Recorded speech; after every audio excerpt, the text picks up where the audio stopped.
Mister beast ఈ famous YouTuber తన content తోనే కాదు రెవెన్యూతోనూ అదరగొడుతున్నాడు. వినూత్న కంటెంట్ తో నెటిజన్ల అటెన్షన్ గ్రాప్ చేసే ఈ యూట్యూబర్ నికర సంపద ఈ ఏడాదికి బిలియన్ మార్క్ చేరింది.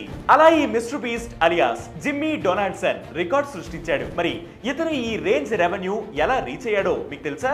యూట్యూబ్ లో వీడియోస్ చేసి డబ్బును సంపాదించడం ఒక ఎత్తైతే దానిని రెండింతలు లేదా మూడింతలు చేసుకోవడం మరో ఎత్తు. మిస్టర్ బీస్ట్ సరిగ్గా అదే చేశాడు.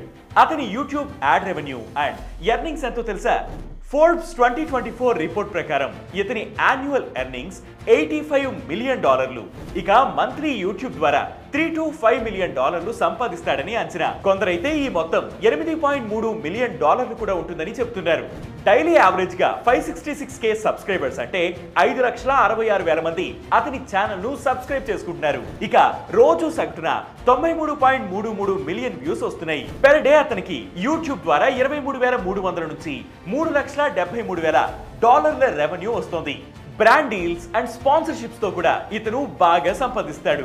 ఒక ప్రమోషన్ కి $3 మిలియన్ వరకు తీసుకుంటాడట. అంటే మన లెక్కలో 25 కోట్ల పైనే. ఇక ఇతను సొంతంగా ఆన్లైన్ స్టోర్ స్టార్ట్ చేసి hoodies, t-shirts, active wear, hats, phone cases, mugs వంటివి అమ్మి సంపాదించేస్తున్నాడు. వీటితో అతనికి ఏటా సగటున $30 మిలియన్ వస్తోంది. ఇక ఇతనికి చెందిన ఫీస్టబుల్ స్నాక్ బ్రాండ్ వాల్యూ $200 మిలియన్ అని అంచనా. 2022లో ఈ బ్రాండ్ ని లాంచ్ చేయగా చాలా తక్కువ టైంలోనే సూపర్ హిట్ అయిపోయింది. వచ్చిన రెవెన్యూ ఒక విండోకే పరిమితం చేయకుండా అనేక చోట్ల ఇన్వెస్ట్ చేయడం వల్ల mister beast business super hit అయింది. చారిటబుల్ వర్క్స్ చేయడం వల్ల అతని ఇమేజ్ మరింత పెరిగింది.